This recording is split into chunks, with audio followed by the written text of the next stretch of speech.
tous, aujourd'hui on se retrouve pour une nouvelle vidéo. Donc alors aujourd'hui c'est la présentation donc, de ce luminaire, donc la Holophane RIH200. Voilà, donc en l'occurrence celle-ci c'est une RIO puisqu'elle n'a pas de vasque. Donc je vais vous expliquer pourquoi RIO et RIH.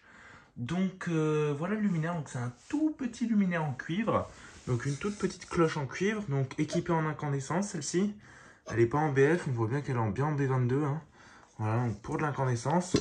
Donc une toute petite cloche en cuivre sympathique. Euh, donc peint en noir à la base, bon là il n'y a plus trop de peinture avec les années, donc là on a l'ancien filetage de crosse, c'est juste pour tenir la cloche parce que si on enlève ça, bah, il n'y a rien qui se tient. En fait si vous n'avez pas la crosse normalement sur ce luminaire, le luminaire ne peut pas tenir comme ça, c'est pas possible. En fait il tient avec la crosse de base, là ça c'est la crosse, et avec un écrou et un contre-écrou, bah, ça fait tenir le luminaire, et en fait ça c'est l'axe central du luminaire qui tient tout l'intérieur du luminaire. Voilà, donc c'est absolument nécessaire de l'avoir. Donc le luminaire n'est pas restauré, il est dans son jus. Hein.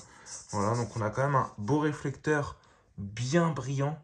Voilà, donc un beau réflecteur avec une peinture grise à l'arrière. Donc un réflecteur PBL, donc avec les technologies PBL, mais holophane. Donc le réflecteur, il est écrit holophane ici, là, sur l'arête. Holophane, voilà. Ici, on a Made in France. Fabriqué en France. Dans le réflecteur, il y a écrit axe de la rue. Voilà, donc on a là des deux côtés. Donc ça, c'était en gros, si vous voulez, l'axe de la rue. Donc cette ligne-là, comme vous voyez que ça fait comme un trou dans le réflecteur, ça veut dire que le luminaire, il devait être posé comme ça. Donc en fait, cette ligne-là, ces deux lignes-là devaient être face à face. Et en gros, il y en a une qui devait être côté trottoir et une côté rue. Voilà, pour que la photométrie se fasse bien. Voilà, donc ce luminaire existait en BF125, BF80 et incandescence, même mixte. Voilà, donc un petit luminaire, hein, vraiment tout ce qui est de plus classique. Donc je vous propose qu'on l'allume. Donc avant de l'allumer, je vais vous expliquer pourquoi RIH et RIO. Donc RIH, donc ça c'est le nom du luminaire connu de tous. RIH, pourquoi RIH? Parce que le H veut dire hermétique pour la vasque. Et celle-là, on dit RIO, pourquoi O? Pour ouvert, tout simplement, donc qui n'a pas de vasque. Voilà, donc RIH et RIO. Donc dans le titre de la vidéo, vous avez vu RIH, mais celle-ci, c'est une RIO. Parce que, enfin, en soi, c'est une RIH, c'est juste qu'elle est ouverte, quoi, mais le H veut dire hermétique, quoi. Mais le luminaire est plus connu sous le nom de RIH. Donc voilà, donc on va allumer ça tout de suite. Donc je vais la mettre de ce côté-là, comme ça. Et là, je vais envoyer la patate. Donc 3, 2, 1, j'envoie. Voilà. Donc une petite cloche en incandescence. Donc on voit que la lampe, elle est vraiment pile poil à fleur. Vraiment la lampe parfaitement adaptée pour ça. Donc ça va jusqu'à 150 watts, hein, ça. Donc du coup, voilà. Donc un beau petit réflecteur bien brillant. Donc sphérique, hein, c'est littéralement un bol. S'il n'y avait pas le trou au bout, on aurait pu faire une salade de fruits dedans, ça aurait été sympa, mais bon. Du coup, voilà, donc il n'y a pas de défaut d'isolement, bien évidemment. Donc dedans, j'ai mis une belle petite incandescence de chez Philips en 75 watts. Hein. Donc une ancienne incandescence, donc sympathique.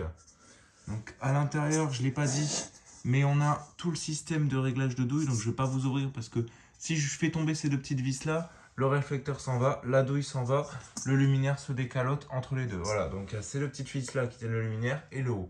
Donc du coup voilà, mais c'est pour ça que vous voyez souvent des RIH qu'ils ont plus cette partie là où il n'y a plus que juste la partie là. Parce que cette partie-là, elle tient qu'avec la crosse, et cette partie en bas, elle tient aussi avec ces deux petites vis. Donc quand ces deux petites vis, elles rouillent, comme elles sont très très fines, ce qui se passe, c'est qu'elles fondent un petit peu, et cette partie-là, avec le poids du réflecteur, en fait, se détache toute seule et se pète la gueule. Donc du coup, voilà. Ici, on a sur le côté deux petits trous.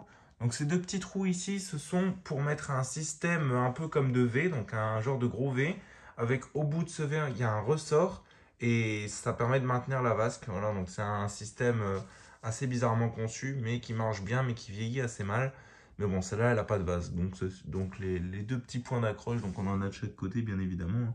Les deux petits points d'accroche ne sont pas utilisés. Donc le luminaire existait bien sûr en B22 et en E27, donc B22 plus pour de l'incandescence, hein, malgré qu'il y ait eu des BF en B22, moi j'en ai pas. Et en E27 surtout pour de l'ABF, mais ce qui était bien avec le 27, c'est qu'on pouvait mettre de l'ABF comme de la mixte ou comme de l'incandescence. On avait le choix, donc ça c'était bien, celle-là elle a été commandée à l'époque en incandescence, donc malheureusement, pour moi entre guillemets, je ne pourrais jamais la passer en BF à moins de changer la douille, mais ce serait plus d'origine. Donc voilà, et il reste une inscription que je ne vous ai pas montrée. C'est en bas, donc j'attendais parce qu'on la voit pas très bien, donc j'attendais que ce soit allumé. On voit un petit peu en bas, donc on voit pas très bien, mais je vais vous le lire.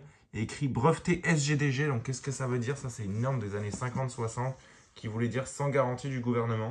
Donc la lampe vient de tomber, hein, la douille vient de bouger, mais bon c'est pas très grave. Ça veut dire sans garantie du gouvernement. Donc, tout simplement que le luminaire n'était pas garanti par le gouvernement. Très très simple. Enfin voilà quoi. Donc j'espère que cette vidéo vous aura plu. Donc n'hésitez pas à liker, commenter et à vous abonner. Ça ferait vraiment extrêmement plaisir. Et sur ce, je vous dis au revoir et à très vite pour une prochaine vidéo. Allez, salut!